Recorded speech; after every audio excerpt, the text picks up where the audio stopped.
appreciate it. And we're going to get going.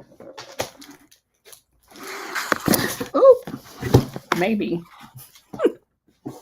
I just dumped my computer off in my lap here. Oh my goodness. There we go. So we are on number 8. And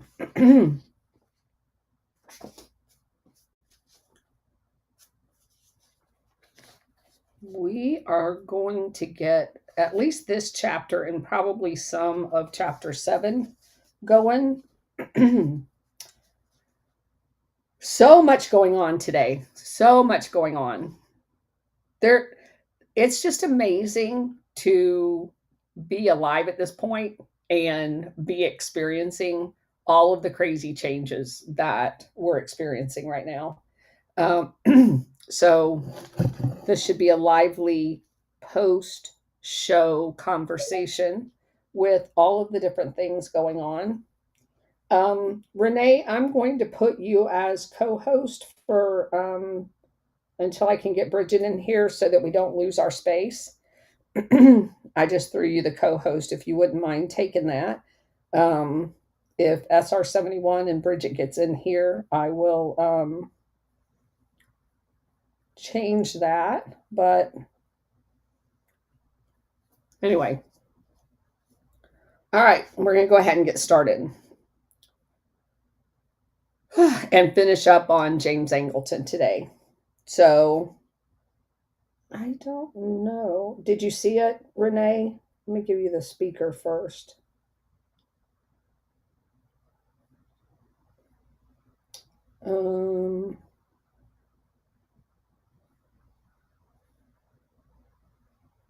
Anyway, there we go. Now let me try to give you the co-host button. All right, I just sent you the co-host. And if you'll just give me a shout when Bridget shows up, hopefully she shows up. Because if she doesn't, that means something's wrong with her dad. So we'll keep our prayers that she shows up any minute. All right. The election of Ronald Reagan as president in 1980, as well as his vice president, George H.W. Bush, seemed to herald a rebirth of the recently retired Shackley.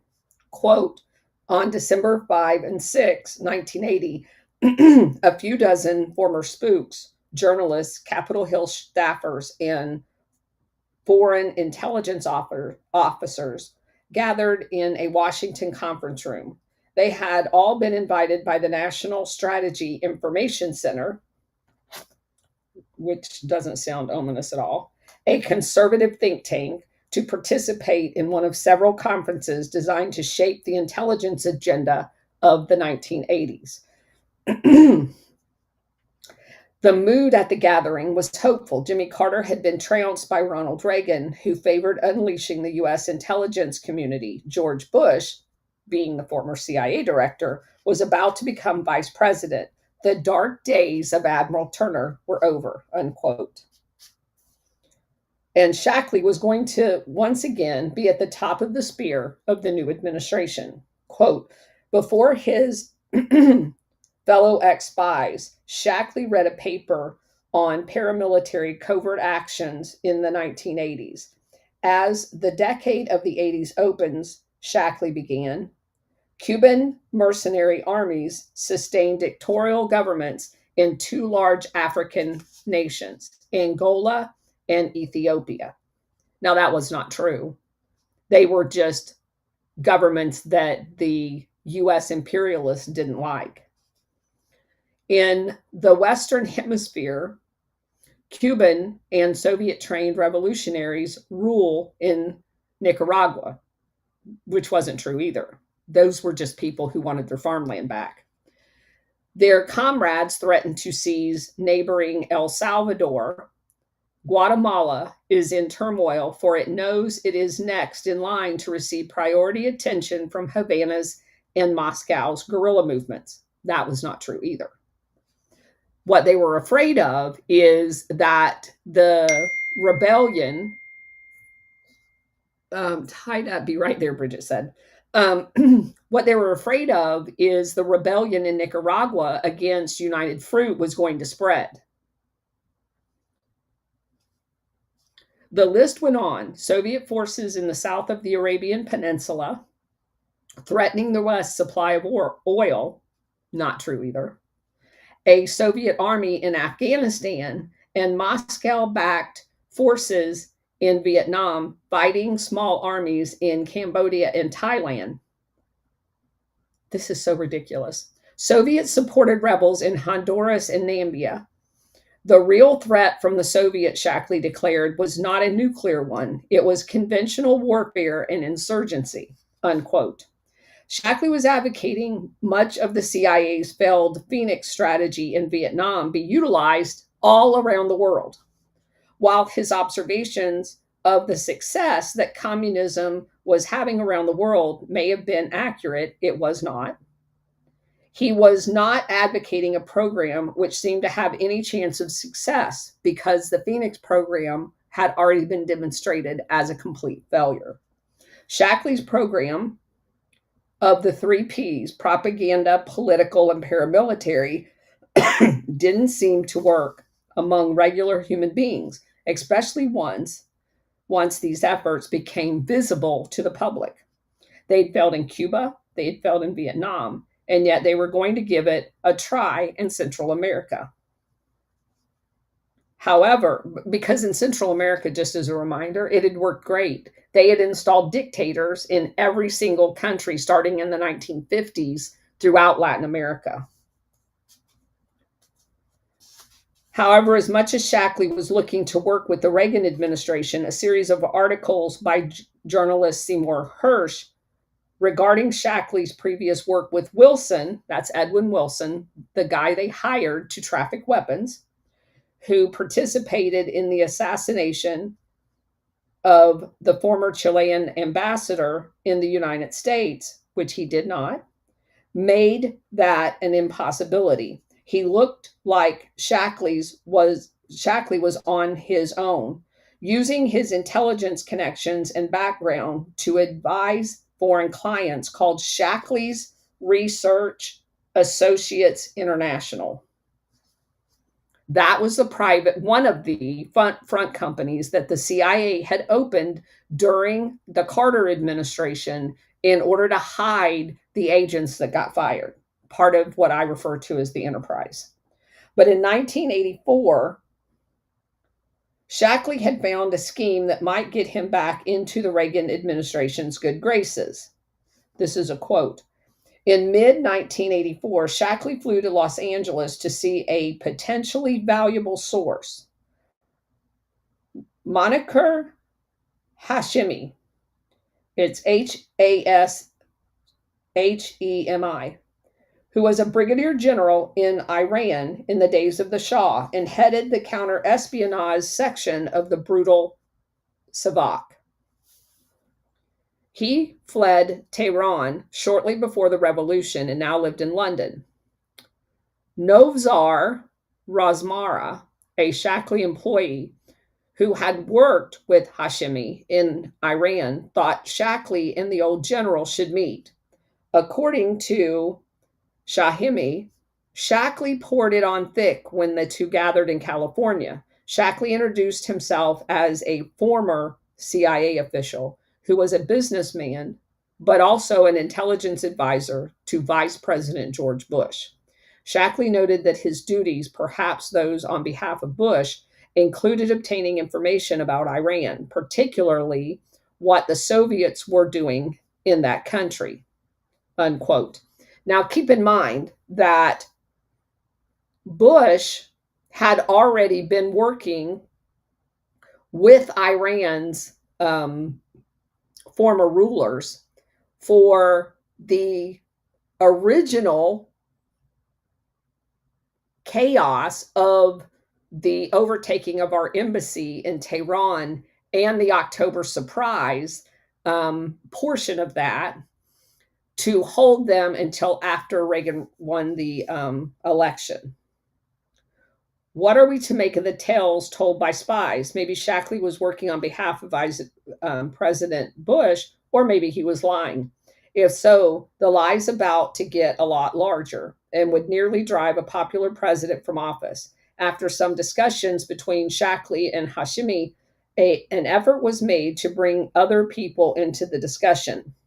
Quote, the next morning, Hashemi introduced Shackley to Moniker Ghorbanifar, an overweight, boisterous, goateed Iranian expat. Ghorbanifar, echoing Hashemi's account, later said that Shackley introduced him as a very close associate of Bush and hinted that he might be the next CIA director. That day, Shackley and Ghorbanifar met 3 times. During the second session, the pair were joined by 2 other Iranian officials, including Ali Shahbadi, the chief Iranian purchase officer in Hamburg, and purportedly a friend of Adnan Khashoggi, the billionaire entrepreneur and famous arms dealer. Shackley afterward told congressional investigators he had gone to Hamburg simply to get together with Iranians who could supply him inside information on the Iran-Iraq war. But Hashemi's recollection differed from Shackley's. He noted Shackley acted as if he still held an official brief and discussed with the Iranians renewing diplomatic relations with Washington and Tehran and ways to deliver to Iran weapons purchased by the Shah but withheld by the United States, unquote. Those are the weapons that Bush promised Iran if they held the hostages. This is not the Iran-Contra. This is the first shipment. The Iran-Contra affair was a second shipment of missiles. For many Americans, the Iran-Contra scandal is a mystery. There are a number of moving parts, many of which don't seem to naturally fit together. Iran and Iraq had been fighting a bloody war since 1980, losing millions on each side. An Iranian-backed militia, Hezbollah, had taken 3 American hostages, one of which was William Buckley, the CIA chief in Lebanon. Iran had some Soviet weaponry they thought the Americans might be interested in. In return, they wanted some newer American weapons because, again, everything that the Iran had that was up to date had already been supplied by the U.S. because we were supplying the Shah, i.e. Iran, with updated weaponry. The Reagan administration was prohibited by congressional resolution called the Bolin Amendment, which prohibited the U.S. government from giving military aid to the Contra rebels fighting against the Nicaraguan government. Israel, feeling isolated and surrounded by Middle East by the enemies, was anxious to do anything to lower the tensions with Iran, which included transporting weapons, i.e. missiles, to Iran as a middleman from the U.S. to do so against U.S. law.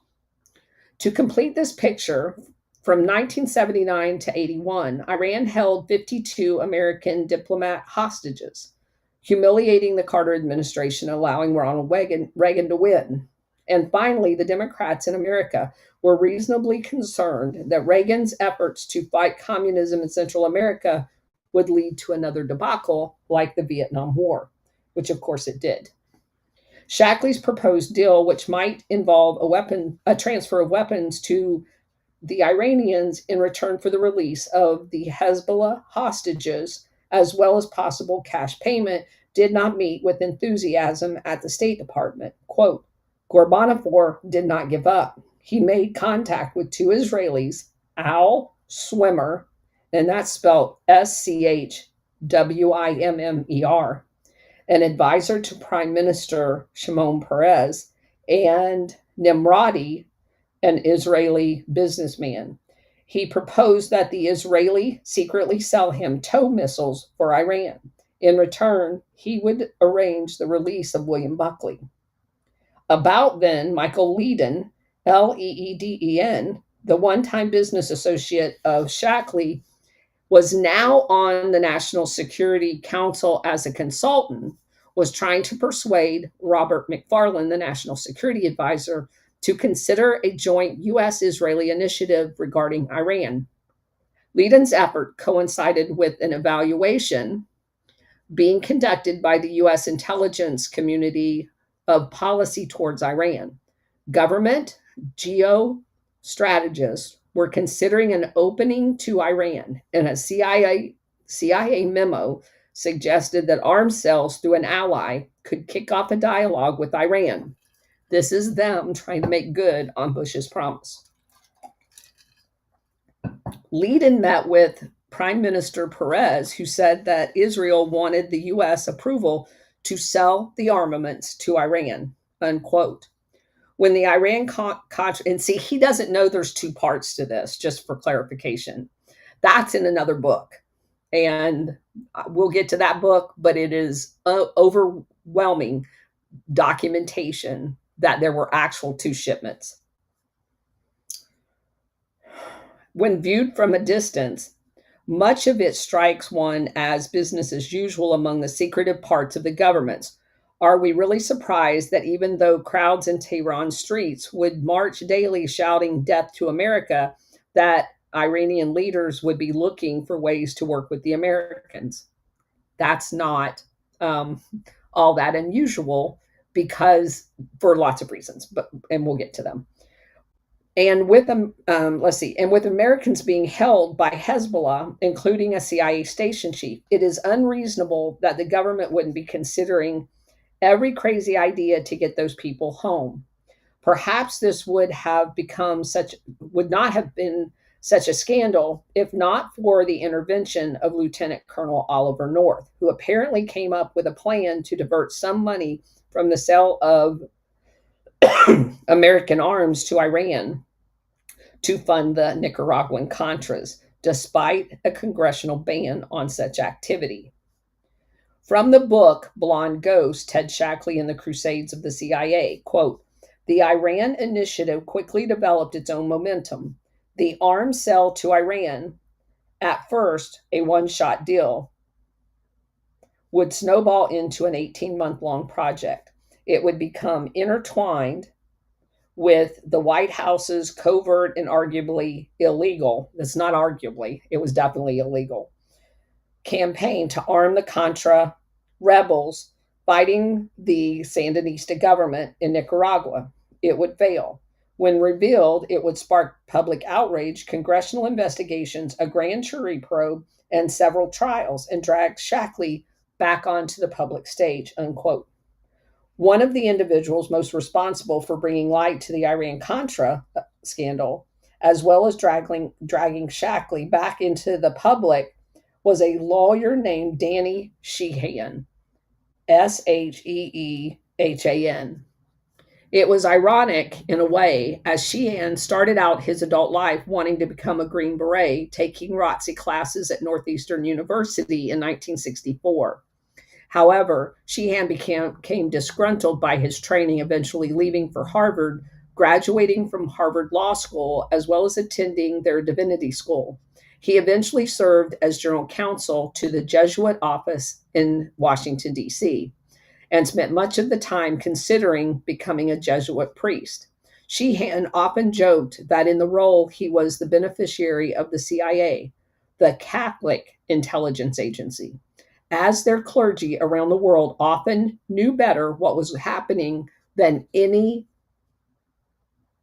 intelligence agency.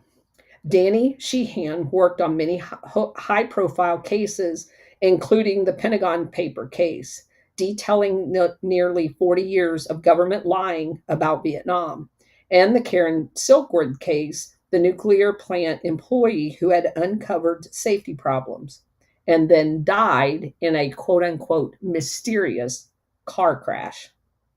Although Sheehan's role in these cases is a matter of public record and to many shining examples of a search for truth, Sheehan sees those cases differently. while the Pentagon paper case, in which the New York Times and Washington Post jointly published documents in 1971 showing the lies of the government had told about the Vietnam for decades. And of course, it was done in 71, because it was Nixon. Sheehan claims the intelligence agency kept the most explosive information from those revelations, namely the CIA's participation in the Phoenix program.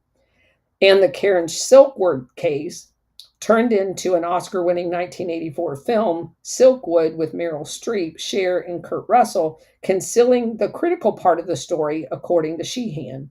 The movie itself plays out as Streep trying to get the truth of unsafe practices at a nuclear plant and countering corporate evil. While the part was true, according to Sheehan, there was another level to it. Namely, the nuclear material was secretly being diverted from the plant to help the Israeli nuclear program. When Sheehan started to discover information about what Reagan administration was doing in Central America and linked it back to the intelligence officials he'd been pursuing for decades, it seemed as if he had found a way to go after what he perceived the Americans' greatest villains. Sheehan got most of his information from two controversial people, Gene Wheaton and Carl Jenkins. As Wheaton explained to Sheehan, quote, a whole crew was running amok, supporting the Contras, conducting covert activities elsewhere. Drugs were involved. Some of this gang had engaged in corrupt government business in Iran and Southeast Asia. Now, the same old boys were running weapons to Latin America. Central to the whole shebang was a former CIA officer called Ted Shackley. Sheehan was captivated. He had struck the mother lode, unquote. This became central to a cause Sheehan would pursue for the next several years, namely that Shackley was the center of a quote unquote secret team of former CIA assassins available around the world for sale to the highest bidder. And I just want to contrast this with the role that Otto Skorzeny played, because that's exactly the role that Otto Skorzeny played for this entire apparatus. Sheehan would be unsuccessful in this effort, with his supporters claiming it was because the intelligence agency didn't want to reveal their dirty laundry, while his critics said it was because Sheehan was deluded in his accusations. What cannot be denied is that Sheehan's investigation led directly to the revelation of the Iran-Contra affair. Quote, throughout the winter and spring, as Sheehan talked to Wheaton and Jenkins, he had something else on his mind, a 2-year-old bombing in Nicaragua. On May 30th, 1984, a bomb had exploded at a press conference in Nicaragua that was being held by Eden Pastora, Pastora, a maverick Contra leader who resisted cooperating with the CIA and the main Contra force. Several people were killed, but not Pastora. Afterwards, Tony Avirgan, Avirgan, an American journalist who suffered shrapnel wounds, and his wife, Martha Honey, set out to uncover who plotted the attack. A year later, they produced a book that charged a small group of Americans in Cuban exiles, Shackley's buddies, that he trained at the Miami station. Some with ties to the CIA and the Contras, with planning the murderous assault. One of the persons fingered was John Hull, Hull, a Contra supporter who had a ranch in Costa Rica. We've talked about this guy a lot because that is one of the staging places, this guy's ranch. He had landing strips on his ranch. They used it night and day. In a relationship with North and the CIA, their report noted that some of the Contra supporters were moonlighting in the drug trade. They weren't moonlighting, that was the entire purpose of it. Sheehan's investigation of the La Penta bombing could lead him into a dark world of intelligence operatives fueling a lurid story, which I find has echoes of what I read in the news every day. I understand that in the eyes of many, Sheehan's claims have been dismissed, but for me, I still consider the accusations an open question. They're not even a question. Quote, in Sheehan's secret history, Shackley and his comrades had conspired with the mafia in Miami and then transferred to Laos, where they allied themselves with drug dealing Ving Pao and used his dirty profits to fund a clandestine operation that assassinated over 100,000 civilians in Laos, Cambodia, and Thailand. In Cambodia, it was over 1 million. The results of their stuff. Next, Shackley and company directed the overthrow of Allende in Chile. Once that was accomplished, Shackley and Saigon's station chief ran the Phoenix program and financed it with drug money from Vang Pao. And actually, it's the CIA's drug money, not Vang Pao. I understand how they like to make him the villain, but he was just one of many in a series. And it's really weird that in all of these accounts, they leave Chiang Kai-shek out of it. Really weird. Colonel, I'm sorry to interrupt, Sure. but I see you invited me and I keep pushing the button to accept the invitation to co-host, but it's not working. Okay. It's not working, so I don't want you to get buggered up here. All right. Me not being able to get on, so maybe all right. I see someone else on. I see Coyote, and I'll send it to him. Cool. Bridget should be here any minute. Cool, great, okay. All right, thank you. Then in 1973, Shackley and Kleins created their own private communist assassination and unconventional warfare program. Shackley and Kleins created their own private, and they weren't assassinating communists, by the way. They were assassinating indigenous people that wanted their government back and wanted their country back.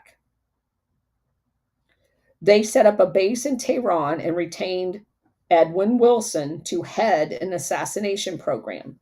The secret team banked its drug money at Nugent Hand Bank in Australia. It offered assassination services to Somoza in Nicaragua, the bad guy. The Shackley cabal formed EATSCO, which stood for Egyptian American Air Transport and Services Corporation. And EATSCO was an airline just like Air America. And it also entailed like ground ops. So it was a whole package. They could deploy anywhere to support any of their drug ops or their assassination programs. And it was that airline that was flying the weapons into the Contras. When the Reagan administration decided to sell arms secretly to Iran, the White House turned to the professionals, which was Shackley's secret team, unquote. While the allegations by Sheehan were detailed, they were never proven. Whether one thinks Sheehan did a bad job making wild accusations or whether he was prevented from getting the needed information by the intelligence community depends on who you ask. Sheehan's accusations have strong partisans and equally strong detractors. And it's weird to me, I'm just going to say this out loud, there's so many books that document all of this with witnesses, like the guy that survived the plane crash that was shot down in Nicaragua. This has unequivocally been proven. He wrote this book in 2024. I don't know if he just didn't know about those other books, but I find it weird that he's saying that it's still an open question. We interviewed Sheehan for this book in 2024, and it is what he had to say of Shackley that was of interest to the author. Quote, he was the most malignant individual, perhaps in the history of the United States, who was put into a position of authority by a president. He supported the malignant activities of a massive drug smuggling, political assassination, and ultimately supervised a team of people who assassinated the President of the United States, JFK, unquote. Sheehan also asserted that Shackley was the protege of Nazi Major Reinhard Gehlen. And again, you wonder why I just said Shackley is Otto Skorzeny alter ego. That's why. Because they developed Shackley to be the Otto Skorzeny of the CIA.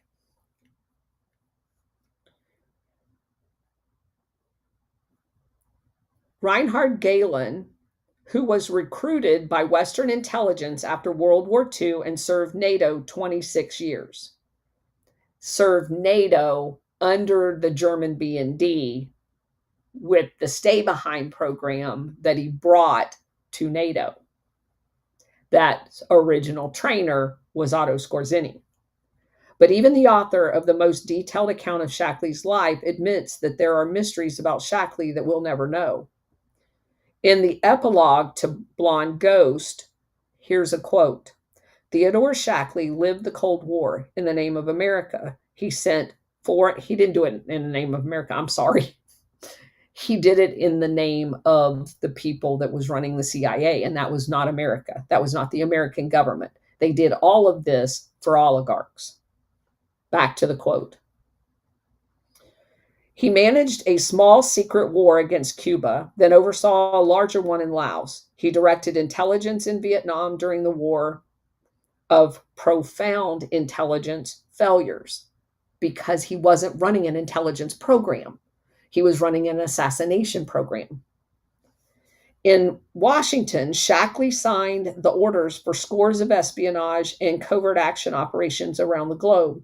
He was responsible for ugly things, political payoffs, the suborning of journalists, the enlistment of spies, the misleading of Congress. His flight towards the director's chair stalled. After he left the agency, he was ensnared in scandals that bared the seamier side of the clandestine struggle of the United States with the Soviet Union. The Iran-Contra affair was propelled by the calculations of geostrategists obsessed with achieving an edge over Moscow. And see, I'm sorry that I keep interrupting his quote, but that's just a bold-faced lie. Moscow was a boogeyman. They were doing all of this shit to secure resources. I sent a DM to this guy. I really wish I could talk to this guy. Even if it meant selling arms to a country they derided as a terrorist state or promoting a war in the jungles of Central America, unquote. What is left unsaid is that while Shackley's life did encompass a great deal of the Cold War, the American people paid for that work. And yet we do not have an accounting of it because so much of it still remains classified. It is left to people like me and Danny Shahan to try to uncover the truth.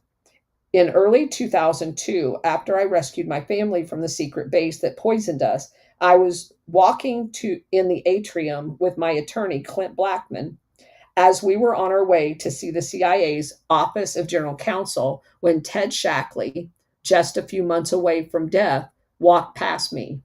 I recall the brief, weird meeting in his office in 1998 and couldn't help but recall one of the things I stumbled across at the secret base where I had been sent, where buried weapons and munitions from the Phoenix program, which Shackley had ran in Vietnam.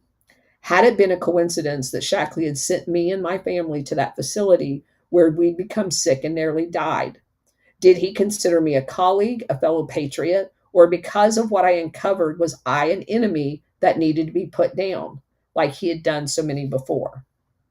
When Shackley died in December 2002, his career received glowing coverage in the New York Times and Washington Post, almost as if the agency itself was honoring him. This is what the New York Times had to say. Quote, Mr. Shackley was a 3-time recipient of the Distinguished Intelligence Medal, the CIA's highest honor. In nearly 3 decades of service, the agency, he was on the front lines, though serendipitously in the Cold War against communism. Mr. Shackley was the subject of the book Blonde Ghost, published by Simon & Schuster in 1994. The author, David Korn, described Mr. Shackley as one of the CIA's best and brightest, a good bet to become director of Central Intelligence, until his career ran off tracks, unquote. Well, that's a nice little opening, right? But they needed to deal with a couple of unpleasant allegations that were on the public record. So they didn't waste any time dispelling those rumors. Quote, he served in the hot spots of West Berlin, Saigon, and Paris, Laos, and other places in a career that lasted from 51 to 79. It actually lasted much longer. Along the way, he involved in some of the spy agency's most famous and controversial undertakings, but not as many as his biographer have written. His daughter said today, she said that her father was not involved in Operation Mongoose, an intelligence operation said to have been ordered by Attorney General Robert F. Kennedy to assassinate Fidel Castro. I'm trying not to choke. Nor, despite rumors to the contrary, was he involved after leaving the CIA in the Iran-Contra arms for hostage scandal that rocked the administration of Ronald Reagan, Miss Shackley said, unquote. That's just bullshit. And I mean, I understand she may be repeating what her dad told her, but the evidence says otherwise. Shackley was this amazing spy, and while he did a lot of secret things, a number of bad things are attributed to him. And according to his daughter, he didn't do those bad things. And if you go to Shackley's obituary in the Washington Post, here's what it said. Quote, in 1951, he was recruited into the CIA from the Army. His first foreign assignment was West Berlin, when the espionage capital of the world at the time. In 1962, he was named CIA station chief in Miami with responsibility for assisting Cuban exiles bent on overthrowing Fidel Castro. He held that post during the Cuban Missile Crisis, when the Kennedy administration forced the Soviet Union to withdraw missiles from the island. He also ran Operation Mongoose, an anti-Castro intelligence campaign that had been ordered by Attorney General Robert Kennedy and President JFK's brother. Wait a minute. The New York Times said Shackley did not run Mongoose, the assassination plan. Washington Post says that he did. First of all, did Shackley run Mongoose or not? And second, was it an assassination plan of Castro? And finally, what program did Attorney General RFK think he was approving? It occurs to me that the fight over the past is really a fight about the future. This was never so clear to me as when I finished up this chapter on May 6, 2024, and happened to hear an interview by Tucker Carlson with longtime CIA figure Felix Rodriguez. Now, you guys know I've been all over that fucking interview a million times. I did probably one of the longest posts I've ever done on that interview. Other people used that post in other podcasts because we detailed exactly who Felix Rodriguez was. So, of course, when I read this in this book, when I was preparing for this book review, I was like, holy crap.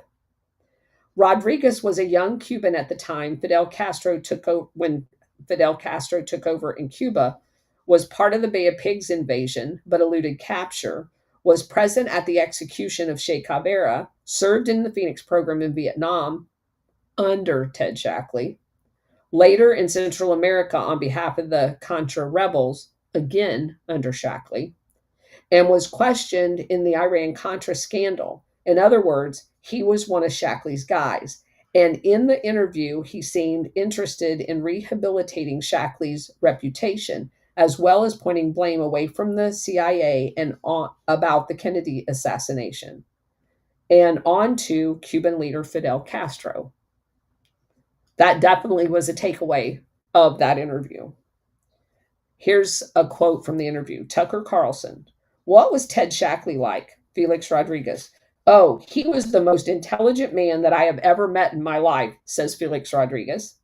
He was the one responsible for the Berlin Tunnel. He was the station chief in Miami, and we became close friends until the day he died. And we were close. We used to meet. He was the head of the Saigon station, and we developed a personal friendship, unquote. In the meantime, Rodriguez attempted to portray himself as an old man only interested in the truth and somebody who was a genuine patriot. And yet, he came across to me as a company man, pushing the same company propaganda, throwing in a few facts one might have known, and only as a way to distract you from the obvious contradictions, i.e., a classic CIA interview. I consider this next answer to Tucker Carlson to be the master class in CIA lying.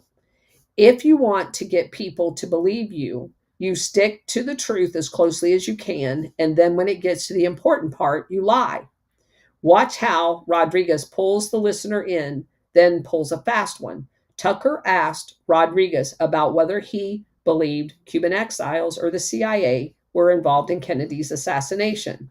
This was the response. Quote, I'll tell you, most of the brigade members, and he's talking about the 2506 Brigade, he was wearing that shirt during the interview, believed Kennedy was a traitor. He was the one who definitely had the responsibility, and he was responsible for its failure. Looking from another point, I believe that he was a young president, ill advised, and we paid the price. And I believe that actually he was killed because he tried to amend that. After he was able to pull the brigade out of prison, he opened the Air Force of the United States for brigade members. I became a second lieutenant in the Army in 1963, and then he promised also special operations, which was started in Central America in 3 different bases, and not many people know about that. But then he was assassinated. A lot of people believe that it was only one shooter. I believe there were 2. We have information that there was a Cuban who is now a retired general, Fabian Escalade, who was a captain at the time, who was in Dallas, and he was the second shooter in the assassination of the president. And he, let's see, and he was in Dallas that day and then left. He was something that Ann Castro said he knew the U.S. was trying to kill him. But be very careful about the Cubans also has a very long hand, unquote. And that, ladies and gentlemen, is how you tell a big lie. It is absurd to believe that Cuban intelligence assassinated Kennedy and got away without the CIA going after them with their trained killers. It's as absurd to believe that as it is to believe the mafia killed Kennedy on their own without the assistance of the CIA. Rodriguez makes a further claim that the reason there is no attempt on a second invasion of Cuba was because after the Cuban Missile Crisis of 1962, the Soviets left 4 operational nuclear missiles as a deterrent. Whether that's true or not, who knows? But if the CIA believed Cuban captain Fabian Escalade was the second shooter in the Kennedy assassination, the CIA would never have let him live long enough to become a general in Castro's army. Just as if they genuinely believed Johnny Roselli was acting on behalf of the Chicago mob boss Sam Giancana, the CIA would not have let Roselli live 13 more years until called to testify before Congress, and then they killed him. The past still matters. If they can lie about what happened in the past and make you believe it, they have no hesitation about lying to you today or in the future. And that is the end of that chapter. And probably, since that took a little longer than I thought, I'm going to go ahead and stop there, and we will resume on Monday on chapter 7. And chapter 7 is very interesting because it takes us back to Allen Dulles and the selling of drugs to inner cities under the guise of fighting communists. And again, I just want you guys to know this is the chapter where he talks about Operation Gladio. So it will be an exciting Monday show. And also covers the original setup of how Operation Gladio, and again, I find it fascinating that this is coming from a CIA officer. So I don't know why it's not letting me invite anybody to be co-host. Stellar, I just sent it to you.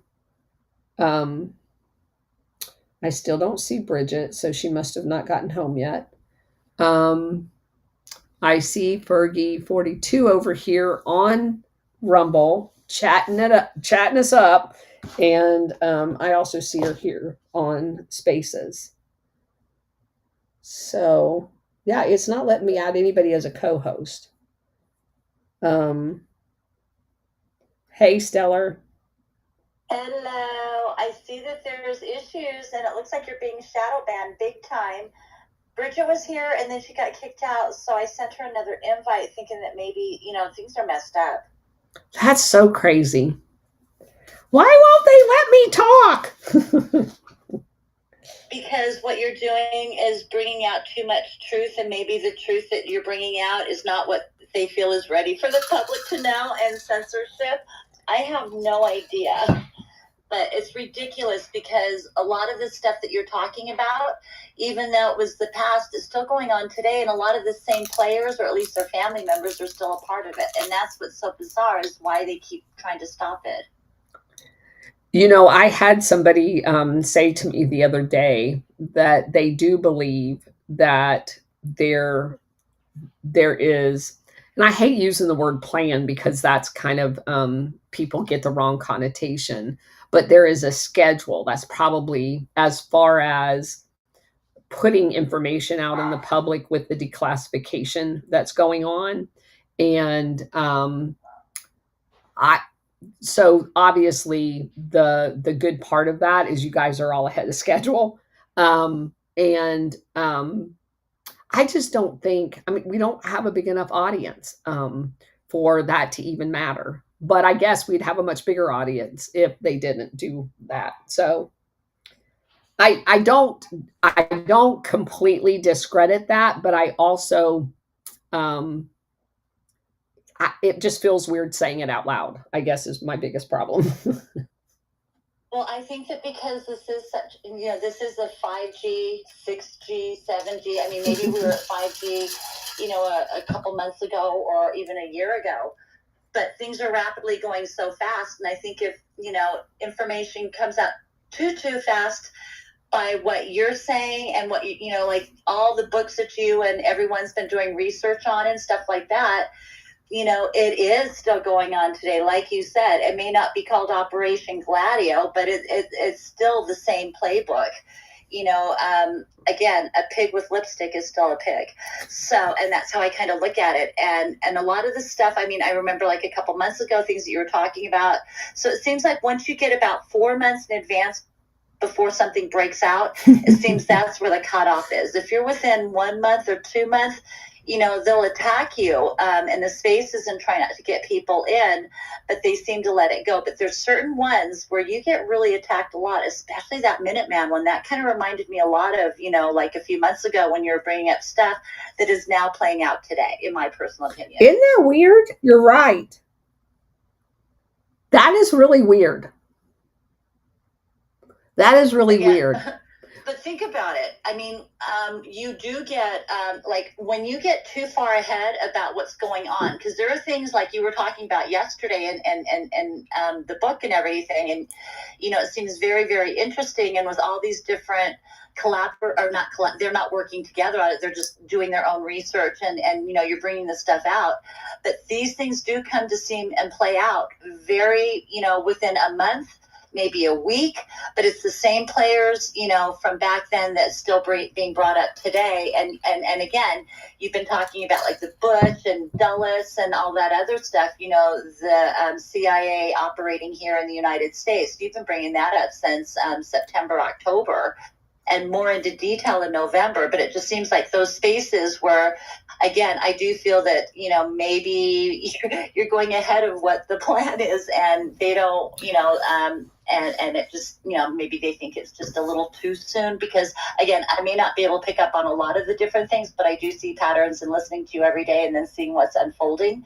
That's what I see, like the future stuff. And you know what's weird is one of our, I don't know, maybe 6 months into this, so that would have been about 2 years ago, when we did that one, and I do believe it was one that Bridget and Cousin It and I, all three of us did, that was just over on Rumble, because I wasn't over on X doing this yet, where we went into depth about Waco and all of the domestic cells with the order of 9 angles and all of that.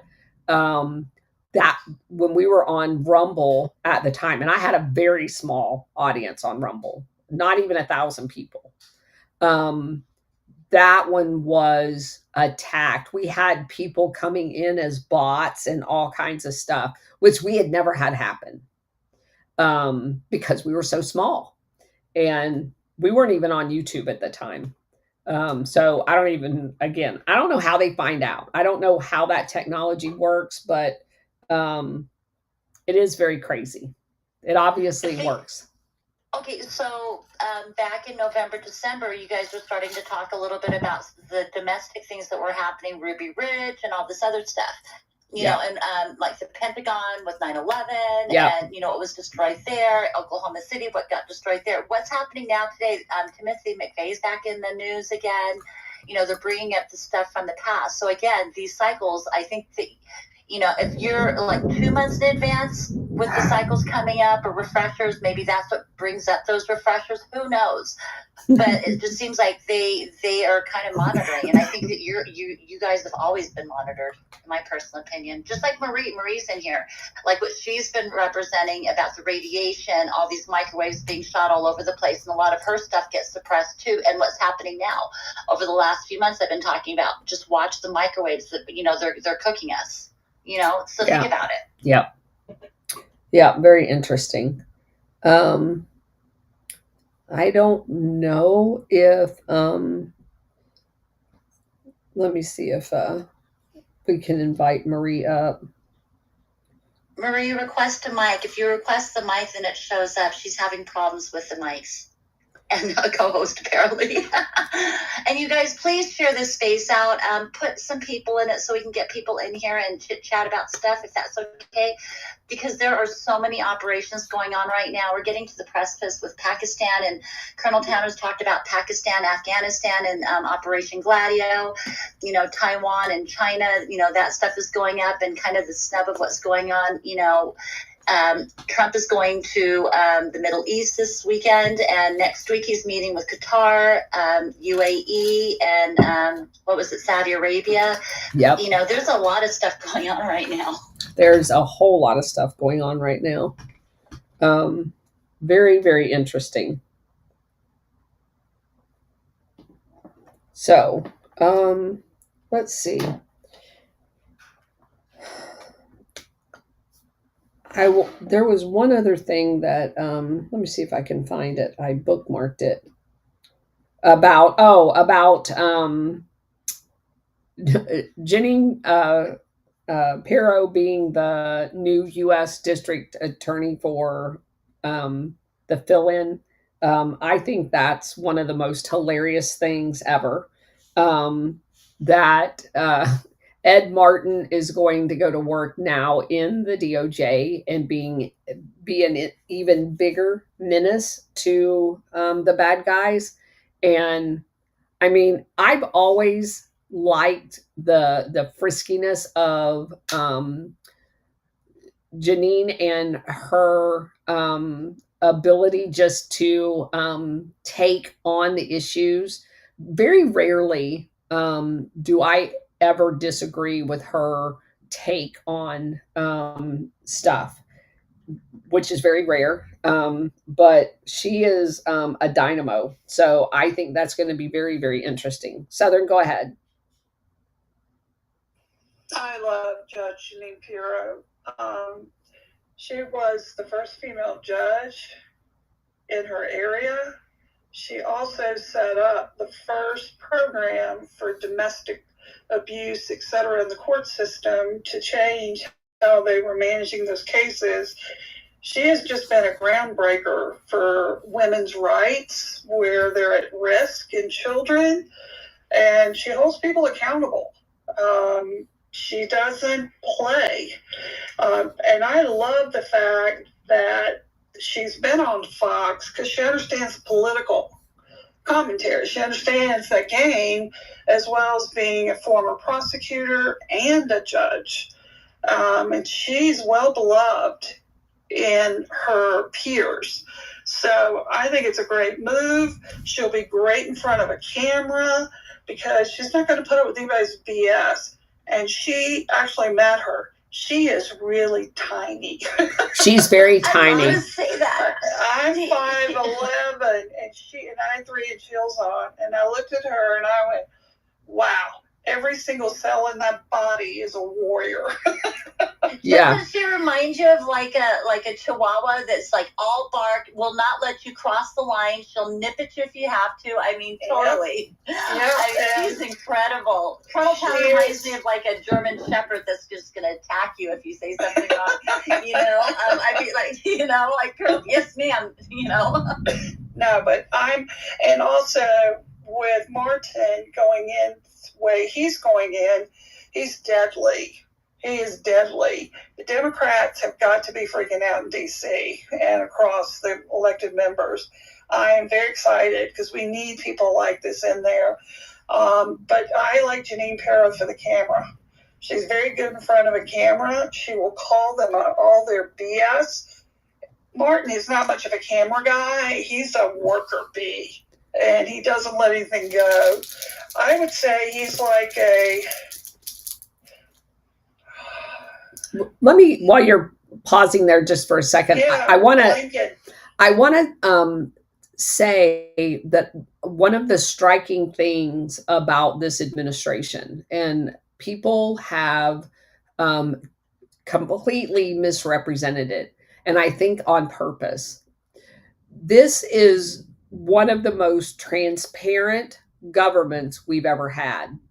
And instead of embracing the fact that like Hegseth and Pam Bondi and Bongino and Cash are out there either on X, on True Social, or in front of a camera all of the time. That is a very, very good thing. No one should be criticizing them for doing that, because this is going to be government 101.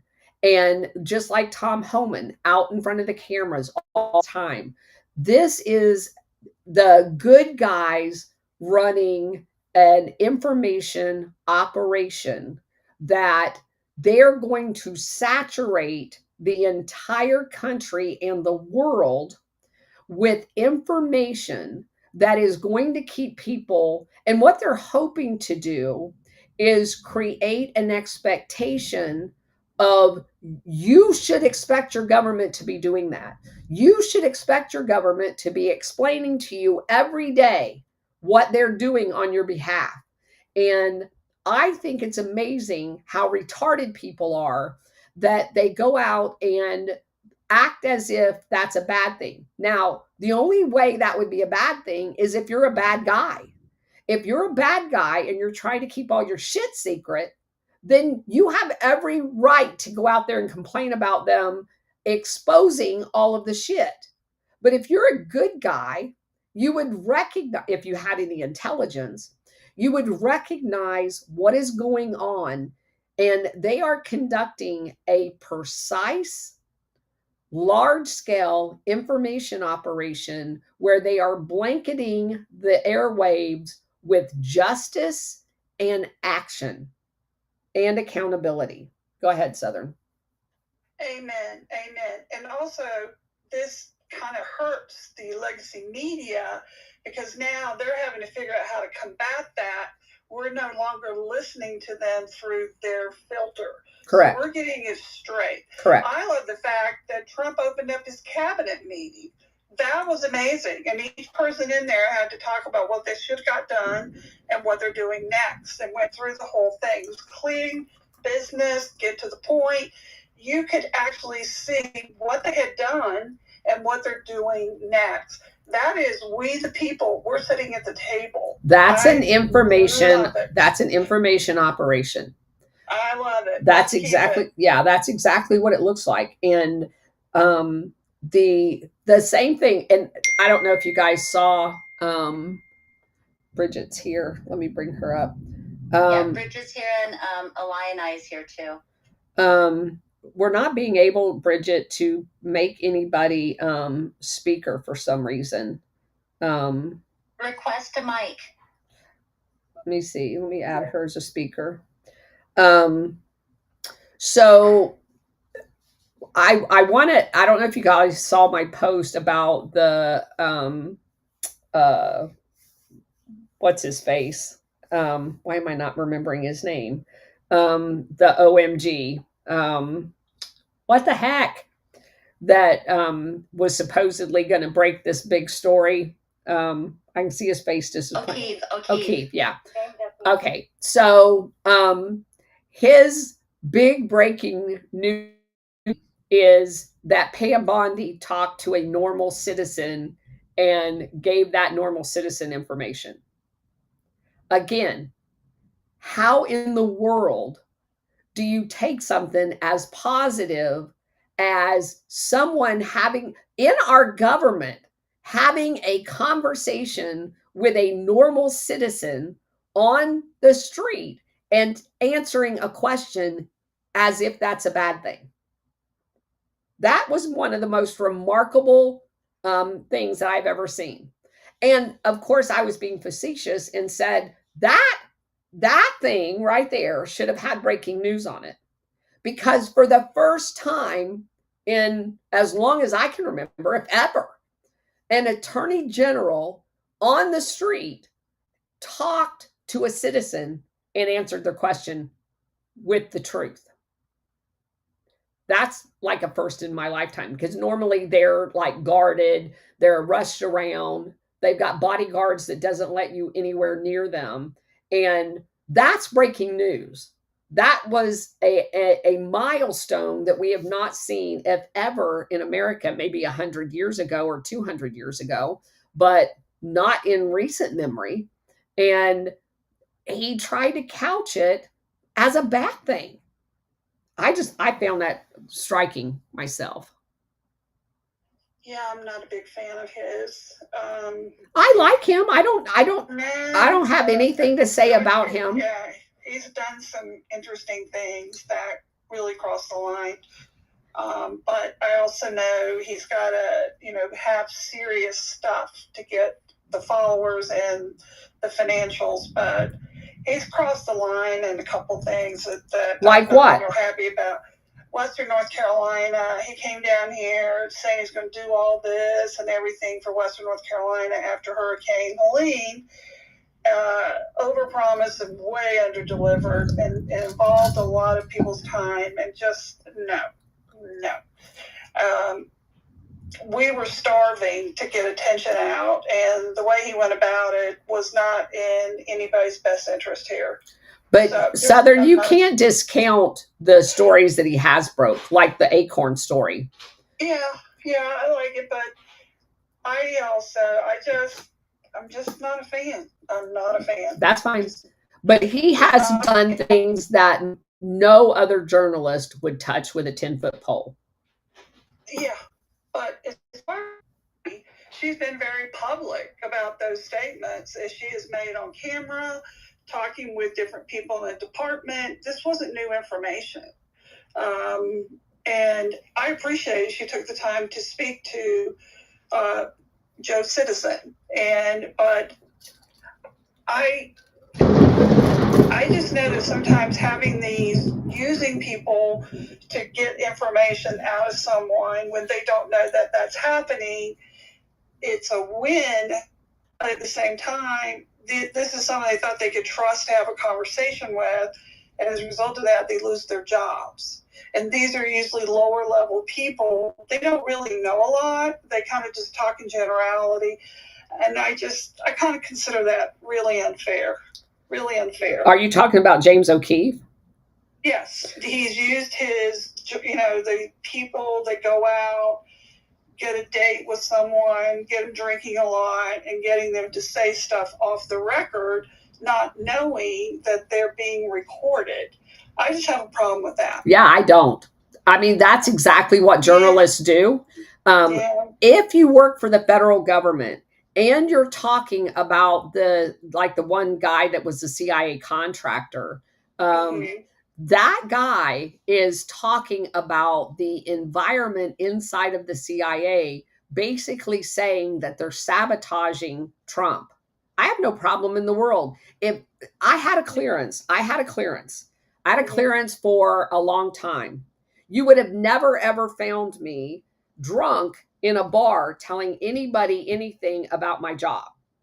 Yeah, If I believe that. if you can find somebody that has a top secret SCI, that's a bare minimum to walk inside the CIA. And generally, because they're things. If that person goes out in public and is talking about stuff inside of the CIA, drunk to a stranger, they need to lose their fucking job. And in my opinion, they need to be in jail. Because I can guarantee you, if I ever did that, I'd have been in jail.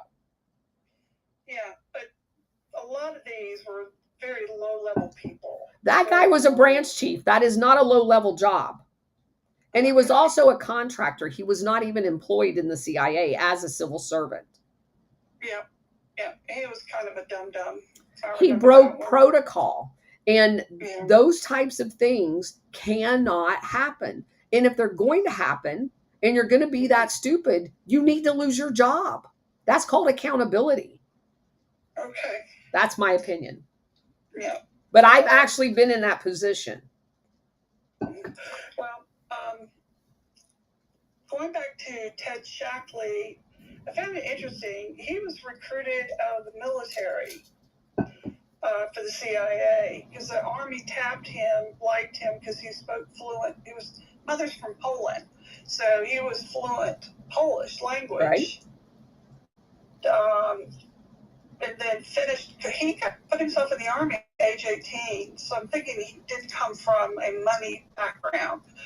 His mother was a Polish immigrant, so he bootstrapped it with the Army, University of Maryland, and then he had been doing some stuff in counterintelligence in the military because he spoke Polish, and he got pulled into counterintelligence because of his capabilities. He was obviously, whether he did good or bad, he was a very smart guy, and that's that kind of career. My question is,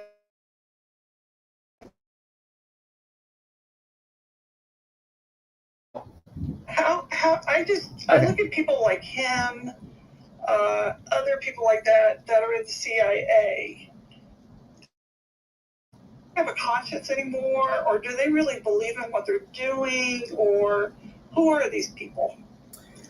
Well, as they said at the beginning of this book, there are psychological profiles they look for in people. And I'll just tell you, I know how what you're saying, Southern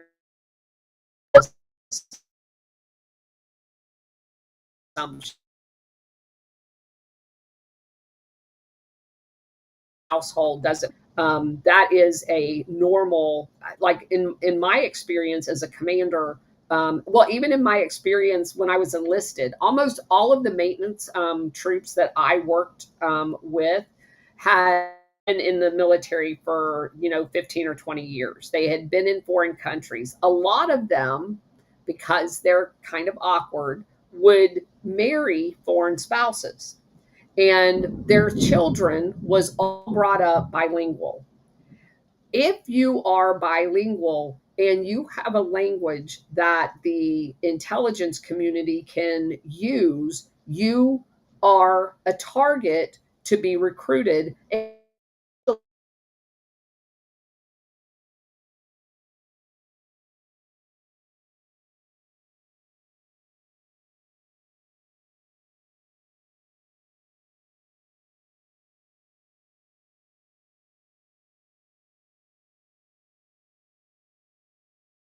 support people spoke a foreign language. That was the entire purpose of the base. There were 3,500 people there. They all spoke a foreign language.